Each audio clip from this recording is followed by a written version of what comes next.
A noite em que Elifaz ouviu o Espírito, uma história baseada em Jó. Capítulo 4.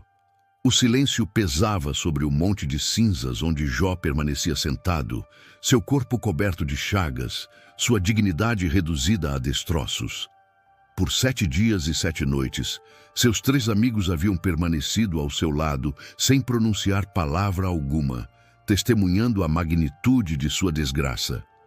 Mas agora, após Jó ter rompido o silêncio com lamentos que amaldiçoavam o dia de seu nascimento, Elifaz, o temanita, sentiu que havia chegado o momento de falar. Elifaz era o mais velho dos 3. Sua barba grisalha e seus olhos penetrantes carregavam a autoridade de décadas de sabedoria acumulada. Ele vinha de Temã, terra conhecida por seus sábios, e sua reputação de homem prudente e justo era conhecida em toda a região.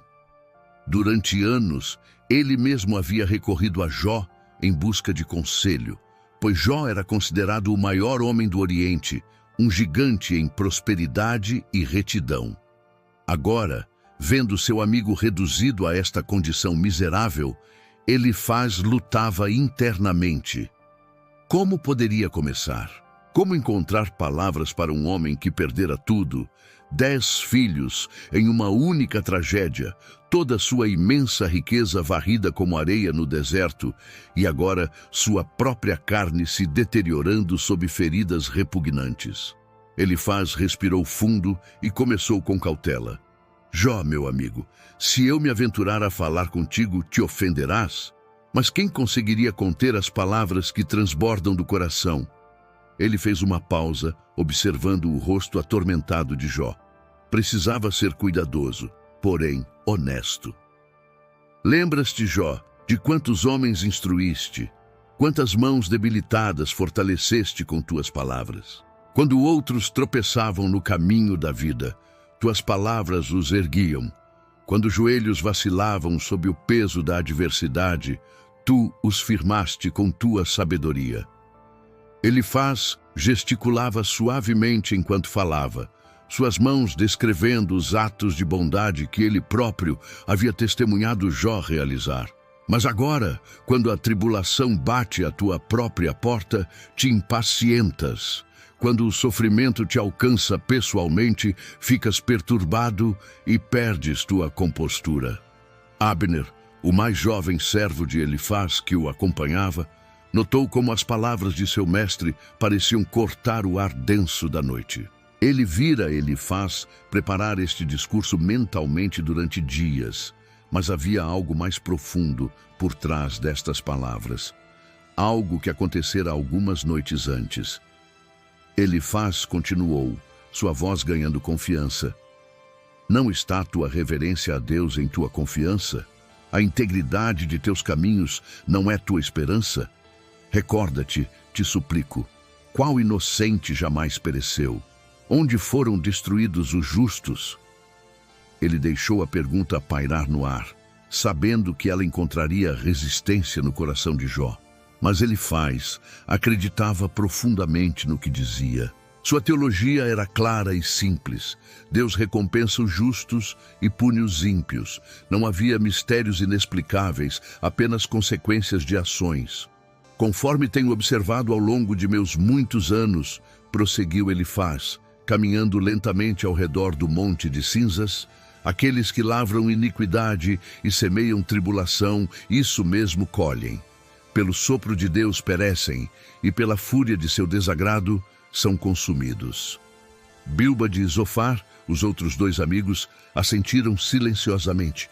Eles conheciam a reputação de Elifaz e respeitavam sua sabedoria.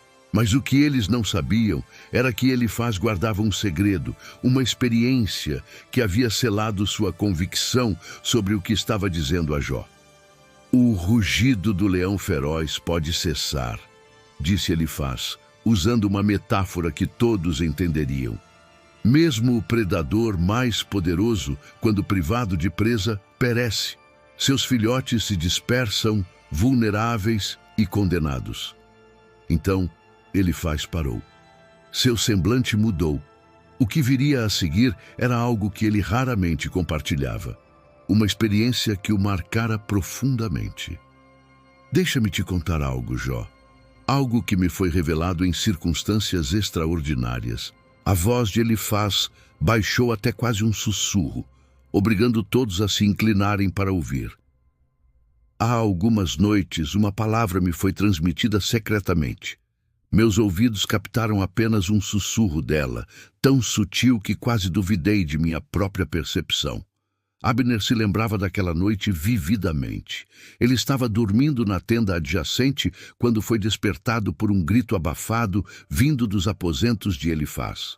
Ao correr para verificar, encontrou seu mestre tremendo, suor escorrendo por sua testa, os olhos arregalados em terror e reverência. Aconteceu durante as visões noturnas, continuou Elifaz, sua voz agora carregada de emoção.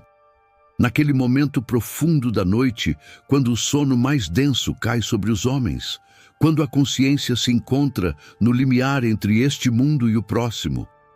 Ele fechou os olhos, revivendo cada detalhe. De repente, sem aviso, sobreveio-me um espanto inexplicável, um tremor que não nascia do frio, mas de algo muito mais profundo. Cada osso de meu corpo estremeceu. Senti que algo estava para acontecer, algo além da compreensão humana comum. Os olhos de todos estavam fixos em Elifaz agora. Até Jó, em seu sofrimento, parecia momentaneamente capturado pela narrativa. Então um espírito passou diante de meu rosto. Elifaz abriu os olhos lentamente, como se ainda pudesse ver a aparição. Não era material, não era carne, era algo entre o ser e o não ser. A presença deste espírito fez com que todos os pelos de minha carne se arrepiassem. Cada fio de cabelo em meu corpo ficou em pé, como se repelido por uma força invisível. Abner se lembrava de ter visto seu mestre, na manhã seguinte, ainda visivelmente abalado, recusando-se a falar sobre o ocorrido até estar absolutamente certo de seu significado. O espírito parou, continuou Elifaz, sua voz agora quase hipnótica. Parou diante de mim, mas não consegui identificar sua forma ou aparência. Era apenas um vulto, uma presença nebulosa que estava definitivamente ali, diante de meus olhos. Ele fez uma pausa dramática, e então ouvi uma voz, suave como a brisa mais delicada, porém clara como cristal. A voz fez uma pergunta que penetrou até o âmago de minha alma. Elifaz citou as palavras exatamente como as ouvira. Será o mortal mais justo que Deus? Será o varão mais puro que seu Criador? As palavras ecoaram no silêncio da noite. Cada homem presente sentiu o peso de sua implicação. A voz continuou, disse Elifaz, voltando-se diretamente para Jó. Ela disse: eis que nos seus próprios servos Deus não confia plenamente. Até em seus anjos ele detecta imperfeições. Elifaz gesticulou amplamente, englobando toda a humanidade em seu movimento. Quanto mais naqueles que habitam em casas de barro, nós, cujo fundamento está no pó, que somos esmagados mais facilmente que uma traça. Desde a manhã até o crepúsculo, podemos ser despedaçados. Perecemos para sempre, sem que ninguém sequer perceba. As palavras finais vieram com uma solenidade profunda. Não se arranca deles a corda de sua tenda. Morrem, mas sem terem alcançado verdadeira sabedoria. Elifaz terminou e ficou em silêncio, deixando que suas palavras, e especialmente a mensagem do Espírito, penetrassem profundamente.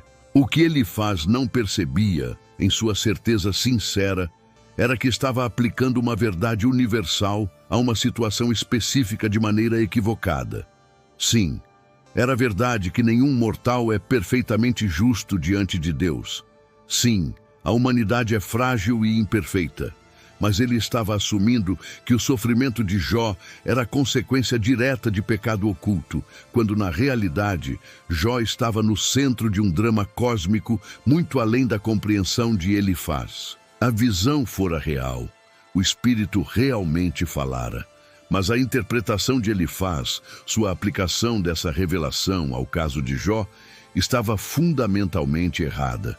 Enquanto a noite avançava e Elifaz se sentava novamente satisfeito por ter cumprido seu dever como amigo ao falar a verdade, ele não imaginava que suas palavras, embora proferidas com sinceridade e baseadas em experiência mística genuína, trariam mais dor que consolo ao coração já despedaçado de Jó. Jó permaneceu em silêncio por um longo momento, processando as palavras de seu amigo. As cinzas sob ele pareciam mais frias, sua solidão mais profunda. Até seus amigos mais próximos não o compreendiam. Eles viam seu sofrimento através das lentes de suas teologias arrumadas, suas fórmulas espirituais que explicavam tudo de forma conveniente. Mas Jó sabia algo que eles não sabiam. Ele era inocente, não perfeitamente, como ele faz corretamente observar a que ninguém pode ser, mas inocente da maldade que justificaria tal calamidade. E assim, enquanto a lua subia no céu noturno, o abismo entre Jó e seus consoladores se aprofundava, pavimentado pelas boas intenções de homens que pensavam ter todas as respostas. Esta história ilustra como verdades espirituais genuínas podem ser mal aplicadas quando filtradas através de pressuposições inflexíveis. Elifaz teve uma experiência real e mística, mas sua interpretação estava limitada por sua visão de mundo. Ele não conseguia conceber que um justo pudesse sofrer sem causa proporcional ao sofrimento. A tragédia não estava apenas no sofrimento de Jó, mas também na incapacidade de seus amigos de simplesmente estar com ele em sua dor, sem precisar explicá-la ou justificá-la. Às vezes, o mistério do sofrimento não pede respostas teológicas, mas presença compassiva.